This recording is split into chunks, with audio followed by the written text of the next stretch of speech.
New York, CNN Business, they were once the giants of American retail, strong enough to survive wars, the Great Depression, the Great Recession and the rise of online shopping.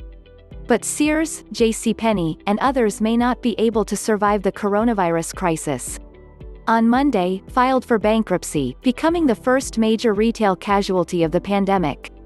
The retailers who were wandering around aimlessly pre-pandemic are going to be substantially less likely to muddle through than they were before, said Mark Cohen, director of retail studies at the Columbia Business School. During the pandemic, stores have been shuttered. Retailers have furloughed hundreds of thousands of employees and are losing most of their sales. And shoppers have cut back on most purchases other than groceries and daily essentials. Depending on how long consumer demand stalls, companies may be forced to lay off workers, close stores permanently or restructure. Store-based retail was already struggling with internet consumption trends before coronavirus, and now will be faced with accelerated demand shifts to the internet, Randal Konik, analyst at Jefferies, said in a note to clients last week. Sears, JCPenney, JCP, Neiman Marcus and were some of the most distressed companies prior to the outbreak, according to analysts. Many were forced to close stores in the face of declining sales even as unemployment reached a 50-year low. Now with a record number of Americans filing for jobless benefits, unemployment is likely to be elevated for months if not years to come, further cutting into Americans' appetite and ability to shop.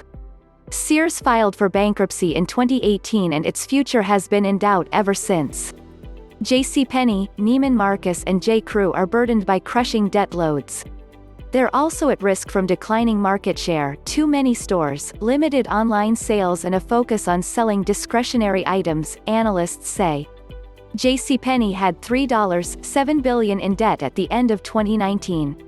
Although JCPenney has enough liquidity to survive for the next several months, it may face challenges refinancing its debt in the future, said David Silverman, senior director at Fitch Ratings. There's a good chance they can survive, but this is no layup, said Craig Johnson, president of Customer Growth Partners. This is going to be a three-pointer deep in the corner with time running out. JCPenney will need to drastically reduce its 850 stores, Johnson said. JCPenney did not respond to requests for comment. Neiman Marcus is considering filing for bankruptcy to ease its $4.3 billion debt load, Bloomberg reported last month. Neiman Marcus is completely helpless in light of the fact that the luxury sector may not emerge quickly when the pandemic crisis is over, said Cohen from Columbia Business School. Neiman Marcus declined to comment.has $1.6 billion in debt.